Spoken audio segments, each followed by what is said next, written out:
Well, we are continuing our study today of Christ's trial. And you remember that I mentioned last week that John was the only one who includes the trial before Annas and Pilate. The other Gospels fill in the gaps with his appearances before Caiaphas and Herod. But the focus today is upon Pontius Pilate and the problem that he had when Jesus was led before him.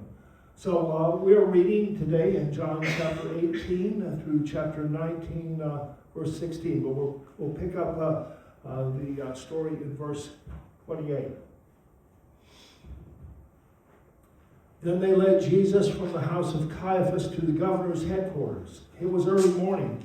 They themselves did not enter the governor's headquarters. They themselves did not enter the governor's headquarters. It was early morning, so that they would not be defiled, but could eat the Passover. So Pilate went outside to them and said, "What accusation do you bring against this man?" They answered him, "If this man were not doing evil, we would not have delivered him over to you." Pilate said to him, "Take him yourselves and judge him by your own law." The Jews said to him, "It is not lawful for us to put anyone to death." This was to fulfill the word that Jesus had spoken to show by what kind of death he was going to die. So Pilate entered the headquarters again and called Jesus and said to him, "Are you the king of the Jews?" Jesus answered, "Do you say this of your own accord, or did others say it to you about me?" Pilate answered, "Am I a Jew? Your own nation and the chief priests have delivered you over to me. What have you done?" Jesus answered, "My kingdom is not of this world. If my kingdom were of this world, my servants would have been fighting that I might not be delivered over to the Jews. But my kingdom is not of this world." Then Pilate said to him, "So you are a king?" Jesus answered, "You say that I am a king. For this purpose I was born, and for this purpose I've come into the world, to bear witness to the truth. Everyone who is of the truth listens to my voice." So Pilate said to him, "What is truth?" After he had said this, he went back outside to the Jews and told them, "I find no guilt in him. But you have a custom that I should release one man for you at the Passover. So do you want me to release to you the king of the Jews?" They cried out again, "Not this man, but Barabbas." Now Barabbas was a robber. Then Pilate took Jesus and flogged him, and the soldiers twisted together a crown of thorns and put it on his head and arrayed him in a purple robe. They came up to him saying, "Hail, King of the Jews," and struck him with their hands. Pilate went out again and said to them, "See, I'm bringing him to you that you may know that I find no guilt in him." So Jesus came out wearing the crown of thorns and the purple robe. Pilate said to them, "Behold the man." When the chief priests and the officers saw him, they cried out, "Crucify him! Crucify him!" Pilate said to them, "Take him yourself and crucify him, for I find no guilt in him." The Jews answered him, "We have a law, and according to that law he ought to die, because he has made himself the Son of God." When Pilate heard this statement, he was even more afraid. He entered his headquarters again and said to Jesus, "Where are you from?" But Jesus gave him no answer. So Pilate said to him, "You will not speak to me? Do you not know that I have authority to release you and authority to crucify you?" Jesus answered him, "You'd have no authority over me at all unless it had been given you from above. Therefore, he who delivered me over to you has the greatest sin." From then on, Pilate sought to release him, but the Jews cried out, "If you release this man, you are not Caesar's friend. Everyone who makes himself a king opposes Caesar." So when Pilate heard these words, he brought Jesus out and sat down on the judgment seat at a place called the Stone Pavement, and in Aramaic, Gabbatha. Now it was the day of preparation for the Passover. It was about the 6th hour. He said to the Jews, "Behold your king." They cried out, "Away with him, away with him. Crucify him." Pilate said to them, "Shall I crucify your king?" The chief priests answered, "We have no king but Caesar." So he delivered him over to them to be crucified. Amen. And may the Lord use his word in our hearts and minds to strengthen us in our faith and to make us more like his Son. Have you ever had a problem that seemed to have no good solution? I'm reminded of the story of the two hunters who came across a bear so big that they dropped their rifles and they ran for cover. One man climbed a tree while the other hid in a nearby cave. The bear was in no hurry to eat, so he sat down between the tree and the cave to reflect upon his good fortune. Suddenly, and for no apparent reason, the hunter in the cave came rushing out. He almost ran into the waiting bear, and he hesitated and then dashed back into the cave again. Well, the same thing happened a second time. When he emerged the third time, his companion in the tree frantically called out, "Woody, are you crazy? Stay in the cave till he leaves." "I can't," panted Woody. "There's another bear in there." Now that's a problem with no good solution. But you know what? The world has so many problems in our day, so many problems that just don't seem to be able to be solved. They just don't have any type of solution. I mean, we've got so many wars, so many conflicts going on throughout the world, and they just keep coming back and coming back. The Middle East and in Ukraine and Africa, and just one conflict after another. And there doesn't seem to be anything anybody can do to fix the problem. And then we have diseases, and we have the problem of hunger, the problem of crime. You know, we can't seem to solve what's wrong with people's hearts. And so, you know, after years and years, wars and wars, we're no closer to finding solutions to these problems than ever. But of course, we all know as believers that there is a solution, and his name is Jesus. However, for some people, Jesus is the problem. Consider the problem for Israel. After Jesus was interviewed by Caiaphas, he was brought to Pontius Pilate. So why bring him to the Roman governor? Well, simply because the Sanhedrin had decided, without any real evidence, that Jesus was a threat to them and must be done away with. And so as we see from this trial with Caiaphas, false witnesses were brought in to accuse him, leading to a conviction of blasphemy. And this conviction was actually a problem for Israel, although really it was just a minor problem. Legally, under the Roman Empire, they had the right to sentence someone to death, but they did not have the right to execute them. No worry, just bring them to the Roman governor, and he'll take care of that problem for them. Except, folks, this is one huge dilemma for Pilate. So let's look at, secondly, let's look at the problem for Pilate. You know, he hated the Jews, and he had already had his share of difficulties with them, difficulties that actually had him walking on eggshells with Rome. And one time, Pilate had his soldiers bring flags with images of the emperor into Jerusalem. Well, this was a sacrilege to the Jews, who petitioned him to remove these idolatrous standards. So what did Pilate do? He threatened them with death. But they stood their ground. Humiliated, Pilate backed down and removed the flags. And then on another occasion, Pilate used funds from the temple treasury to build an aqueduct. When a crowd complained and rioted, he ordered his soldiers to club them into submission. Now, none of these incidents escaped the notice of his superiors, and so Pilate needed to deal a bit more tactfully with his subjects, lest it reflect badly on his leadership. But here's the real dilemma that caused the procurator to pull his hair out.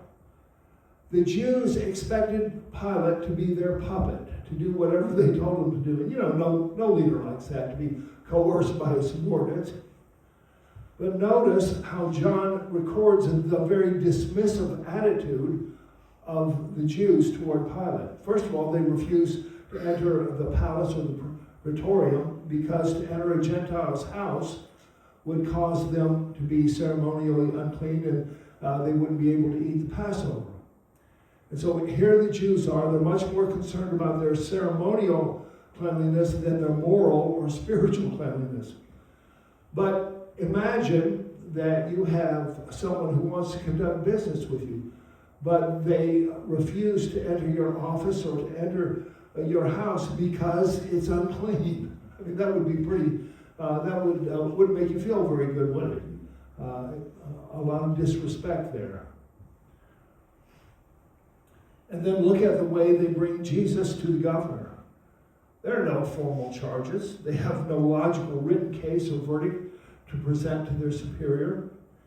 Instead, they say almost sneeringly in verse 30, if he were not a criminal, we would not have handed him over to you. What a rude tone of voice they must have used in handing over the Lord to the procurator. How dismissive they are of Pilate's position and authority over them. But of course, it doesn't take Pilate very long to discern that Jesus is not a criminal, nor has he broken any laws that actually concern Rome in the least. When Pilate questions Jesus about being a king, and listen now, if Jesus were actually setting himself up to be a king, sitting on the throne in Jerusalem with a loyal army ready to fight for him, that would be a big deal to Rome, wouldn't it? I mean, it would be a direct threat against Caesar. But although Jesus is a king, he's the King of Kings and Lord of Lords, he is the heir to the throne of David. He is the rightful king of Israel. Even though he is a king, he disavows any political or military intentions against this present regime. Verse 36. Jesus answered, my kingdom is not of this world. If my kingdom were of this world, my servants would have been fighting that I might not be delivered over to the Jews. But my kingdom is not from this world. In other words, Jesus, Pilate discerns that Jesus is absolutely no threat whatsoever to Rome. And so what is Pilate's problem? Well, thirdly, it is the problem of truth. The problem of truth. Jesus came into the world to testify to the truth that he is the king who will accomplish two specific purposes. Number one, he will save all who will listen to him and choose to receive him as the king of their lives.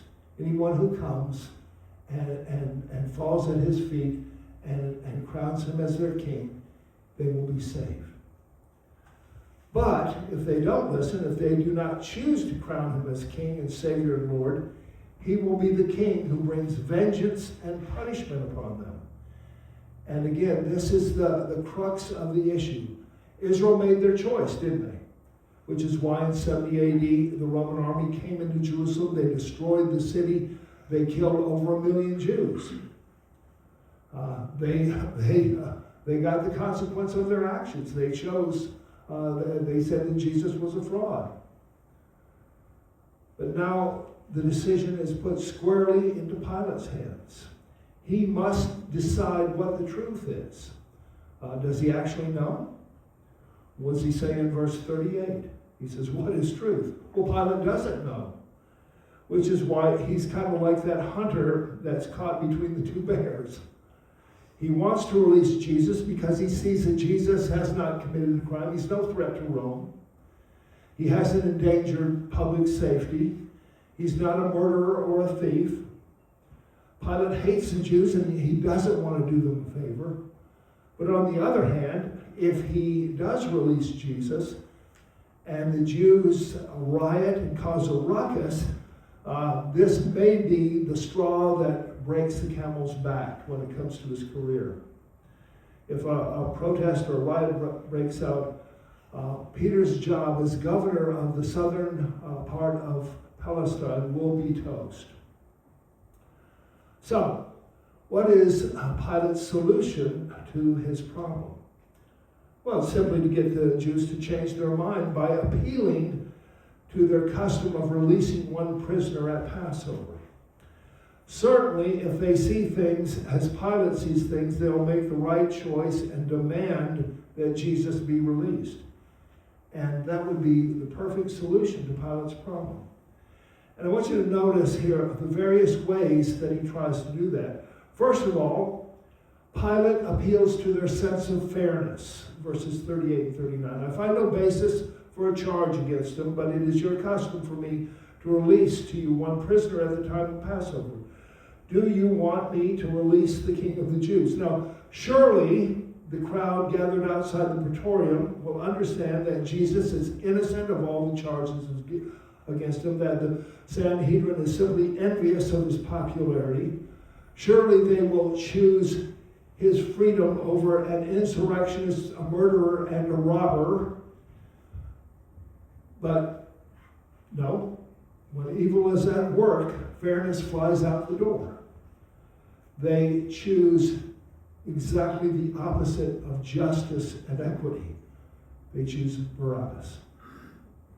So that didn't work. But Pilate didn't become procurator by giving up easily. There has to be a solution to this very thorny problem. That's it. That's it. Thorns. This time, Pilate appeals to their sympathy. Pilate wants to get the Jews to feel sorry for Jesus if they see that he's already being punished.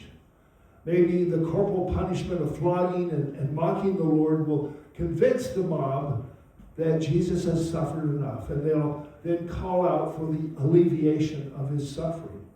Verses 1 through 5. Then Pilate took Jesus and flogged him, and the soldiers twisted together a crown of thorns, put it on his head, arrayed him in a purple robe. They came up to him, saying, "Hail, King of the Jews," and struck him with their hands. Pilate went out again and said to them, "See, I'm bringing him out to you so that you may know I find no guilt in him." So Jesus came out wearing the crown of thorns and the purple robe. Pilate said to them, "Behold the man." But you see how evil fallen man is. Rather than feeling any pity or sympathy for Jesus, his abasement only causes the Jews to despise him more. Like sharks at the smell of blood, the chief priests and the officials cry out even louder, "Crucify him! Crucify him!" Folks, then something happens that terrifies the governor. By this time, he's pretty desperate. He's beginning to panic. As he tries to reason with the mob, Pilate discovers something very frightening. Verse 7, the Jews insisted, "We have a law. According to that law, he must die because he claimed to be the Son of God." Pilate hears that. He's very worried by that. And so he goes back into Jesus, and the questioning this time is even more urgent. Verse 9, "Jesus, where did you come from?" Verse 9, "Don't you realize that I have the power either to free you or to crucify you?" And how does Jesus answer? Verse 11, Jesus answered him, "You would have no authority over me at all unless it had been given to you from above. Therefore, he who delivered me over to you has the greater sin." You understand why Pilate is so afraid? Unlike the Jews who had already made up their minds that Jesus was a fraud, Pilate isn't so sure. He is being confronted with the claims that this man is of divine origin, that this man possesses divine power. Who is he dealing with? He may be putting himself in even greater jeopardy than just trouble with Caesar. Pilate's problems have just gotten much worse. But listen, something else just happened that contributed to his anxiety about Jesus. You remember? Remember what happened? Matthew 27:19. "And while he was sitting on the judgment seat, his wife said to him, saying, 'Have nothing to do with that righteous man, for last night I suffered greatly in a dream because of him.'" You see the witness that Pilate has? Do you understand why at this point he is falling apart? On one hand, the Jews are pressuring him to execute the prisoner, so he's fearful, of course, of how his own superiors will react if he goes against the Jews and they get stirred up again. But on the other hand, he knows that Jesus is innocent, and on top of that, God is warning him of whom he is dealing with. What a place to be. What pressure he must be feeling in the moment. And so the procurator tries one last ditch effort to solve the problem himself. Thirdly, Pilate appeals to their patriotism. Even as the Jews question Pilate's own loyalty to Caesar, verse 12, he says, "If you let this man go, you are no friend of Caesar. Anyone who claims to be a king opposes Caesar." Pilate plays the last remaining card to try to change their minds in verses 14 and 15. "Here is your king." Pilate says to the Jews, "Shall I crucify your king?" Now, you understand that even if Jesus were not the Son of God, that what the Jews are doing at the very least is mutiny and treason. Jesus is their rightful king as the heir to David's throne.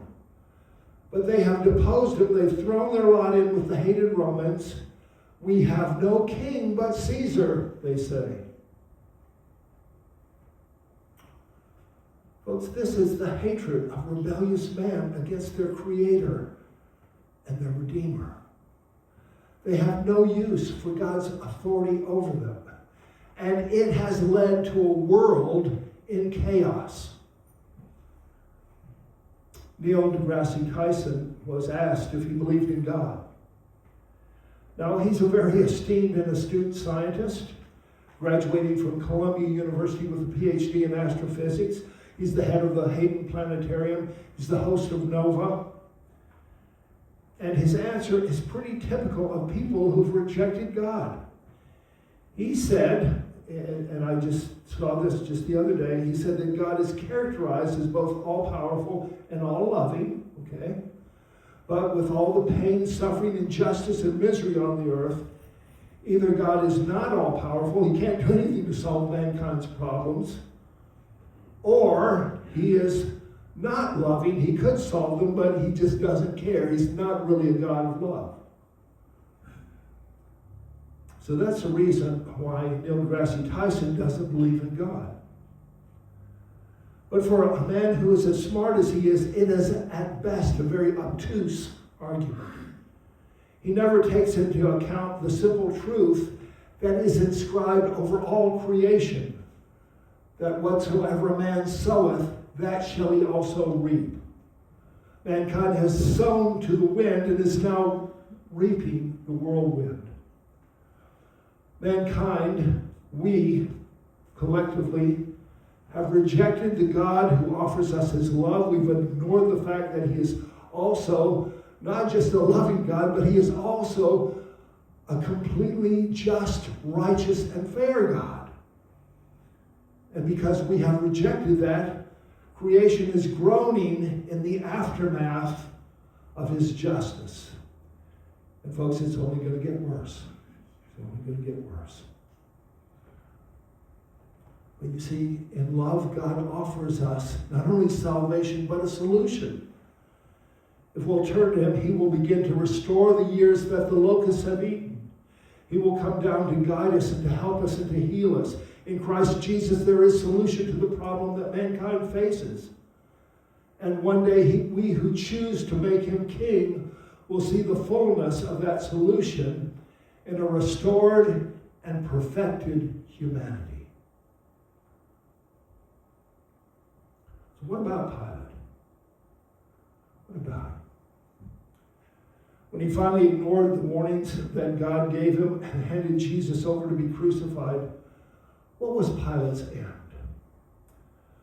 Well, it seems that a group of zealots under the leadership of a false prophet were intending to ascend Mount Gerizim in order to find the sacred vessels which they thought Moses had hidden there. Well, apparently this group had been causing trouble in the countryside, and Pilate's cavalry attacked them just before they ascended the mountain. Most of the group was killed. Now, Mount Gerizim was in Samaria, and the Samaritans complained to Rome. And the emperor heard about it and had Pilate removed from the procuratorship of southern Palestine, Judea, and he summoned him to Rome. Well, for Pilate, his worst fears were realized. And on his way to Rome, in despair, he committed suicide. And that is the end for people who reject God and the truth that he has written plainly, both in creation and in his word. But you see, we have a great advantage. No matter what problem you're facing, no matter how dark the situation seems, if you will choose to lay your burdens upon Jesus and trust him, he will help you. He will show you a better way. 1 Corinthians 10:13. No trial has seized you except what is common to man, and God is faithful. He will not let you be tried beyond what you can bear. But when you are tried, he will provide the way of escape so that you can endure it. Now, the Greek word there, parazo, means to test, to try, in addition to the more common translation that we're all familiar with, to tempt. But it also means to try, to test. And although we know that God doesn't tempt anyone with particularly any believer that they might fall, God does put tests upon us, as he did with Abraham when he told him to sacrifice his son Isaac. But Abraham trusted God. He made him king of his life, and God provided the way of escape. That is, the ram caught in the bushes. And God will do the same thing to you if you will crown him king of all your decisions, your ambitions, your meditations, your actions. God will show you the way that he wants you to go. He will guide you. He will help you. You see, we are all caught between our own sinfulness and the wrath of God. There doesn't seem to be any good way that we can go.